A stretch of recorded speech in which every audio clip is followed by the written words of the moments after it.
जिद्दू कृष्णमूर्ति की किताब flight of the eagle से चैप्टर 1 भाग चौथा। परम आनंद खुशी नहीं है। परम आनंद विचार से नहीं लाया जा सकता है। यह एक पूरी तरह से अलग है। आप आनंद या परम आनंद पर केवल तभी आ सकते हैं जब आप विचार की प्रकृति को समझते हैं। विचार जो खुशी और भय दोनों को पैदा करता है। तो सवाल उठता है, क्या हम विचार को रोक सकते हैं? अगर सोच भय और खुशी को पैदा करता है, क्योंकि जहाँ खुशी है वहाँ दर्द होना चाहिए, जो काफ़ी स्पष्ट हो चुका है, तो फिर हम खुद से पूछते हैं कि क्या सोच समाप्त हो सकता है? जिसका अर्थ यह नहीं है कि सुंदरता की धारणा, सुंदरता का आनंद समाप्त हो जाएगा। यह एक बादल की सुंदरता को देखने की तरह है। यह एक पेड़ और इसका पूरी तरह से, संपूर्ण रूप से, पूरी तरह से आनंद लेने की तरह है।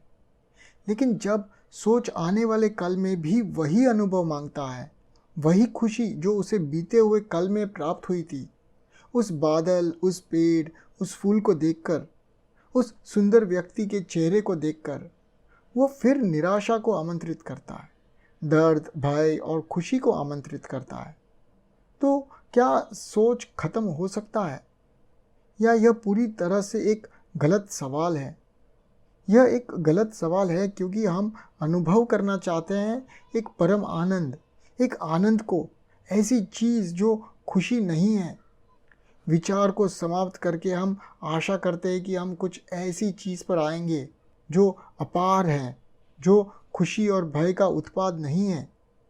जीवन में सोच का क्या स्थान है, क्या महत्व है? यह नहीं कि सोच कैसे ख़त्म किया जाए। सोच का रिश्ता क्या है क्रिया और निष्क्रियता के साथ? सोच का रिश्ता क्या है कार्रवाई के साथ, जब कार्रवाई आवश्यक है? जब हम सुंदरता का पूरा आनंद ले रहे होते हैं तो सोच अस्तित्व में आता ही क्यों है?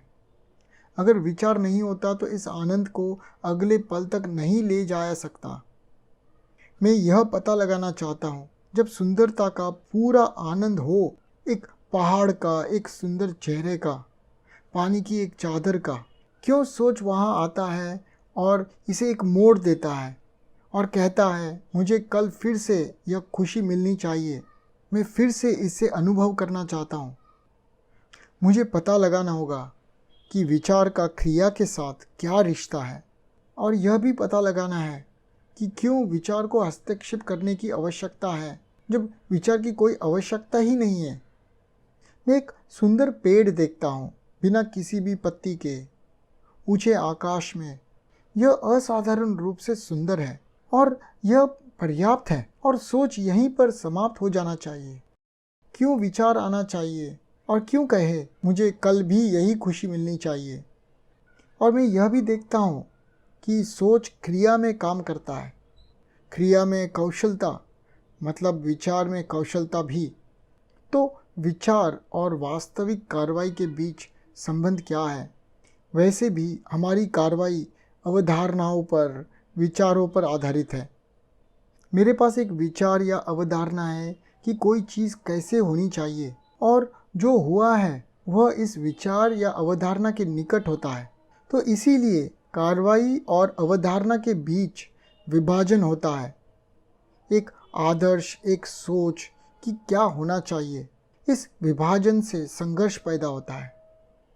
कोई भी विभाजन, मनोवैज्ञानिक विभाजन, संघर्ष पैदा करना चाहिए। मैं खुद से पूछ रहा हूँ, कार्रवाई में विचार के संबंध क्या है? अगर वहाँ कार्रवाई और विचार के बीच विभाजन है तो कार्रवाई अधूरी है। क्या कोई ऐसी क्रिया हो सकती है जिसमें विचार किसी चीज़ को तुरंत देखता हो और तुरंत कार्य करता हो, जिसका अर्थ है कि एक आइडिया, एक विचारधारा पर अलग से कार्रवाई की ज़रूरत ना पड़े? क्या ऐसी कोई क्रिया है जिसमें देखना ही करना है, जिसमें सोचना ही क्रिया है? मैं यह देख सकता हूँ कि सोच डर और खुशी पैदा करता है। मैं देख रहा हूँ कि जहाँ खुशी है वहाँ दर्द है, और इसीलिए दर्द का विरोध भी है। मुझे वह बहुत स्पष्ट रूप से दिखाई देता है। इसे देखना ही तत्काल कार्रवाई है। यह देखने में विचार, तर्क और सोच बहुत स्पष्ट रूप से शामिल है। फिर भी इसे देखना तात्कालिक है और इसीलिए कार्रवाई तात्कालिक है और इसीलिए इससे स्वतंत्रता है। क्या हम एक दूसरे के साथ संवाद कर रहे हैं? धीरे धीरे जाओ। ये काफ़ी मुश्किल है। कृपया इतनी आसानी से हाँ मत कहो। यदि आप हाँ कहते हो तो जब आप इस हॉल से बाहर निकलेंगे तो आपको भीतर किसी भी तरह का भय नहीं होना चाहिए। आपका हाँ कहना केवल यह दर्शाता है कि आपने इसे केवल मौखिक रूप से समझा है, बौद्धिक रूप से समझा है और इसका कोई मतलब नहीं है, कोई फ़ायदा नहीं है। आप और मैं आज सुबह यहाँ है डर के सवाल की जांच कर रहे हैं और जब आप कमरे से बाहर निकलते हैं तो इस डर से पूरी आज़ादी होनी चाहिए। इसका मतलब है कि आप एक मुक्त मानव हैं, एक अलग इंसान, पूरी तरह से रूपांतरित। कल नहीं लेकिन अब आप बहुत स्पष्ट रूप से देखते हैं कि विचार पैदा करता है डर और खुशी। आप देखते हैं कि हमारे सभी मूल्यों भय और खुशी पर आधारित है। हमारे नैतिक मूल्यों, हमारे आचार, सामाजिक मूल्यों, धार्मिक और आध्यात्मिक मूल्यों लाते हैं डर और खुशी। अगर आप इस सच्चाई का अनुभव करते हो और इस सच को देखने के लिए आपको असाधारण रूप से जागरूक होना होगा, तर्किक रूप से, स्वस्थ रूप से विचार की हर गति का अवलोकन करना होगा। फिर वही देखना संपूर्ण कार्य है और इसीलिए जब आप इस कमरे को छोड़ के जाओगे तो आप इस डर और खुशी से पूरी तरह से बाहर हो जाते हैं। अन्यथा आप कहेंगे मैं कल इस भय से कैसे मुक्त हो सकता हूँ।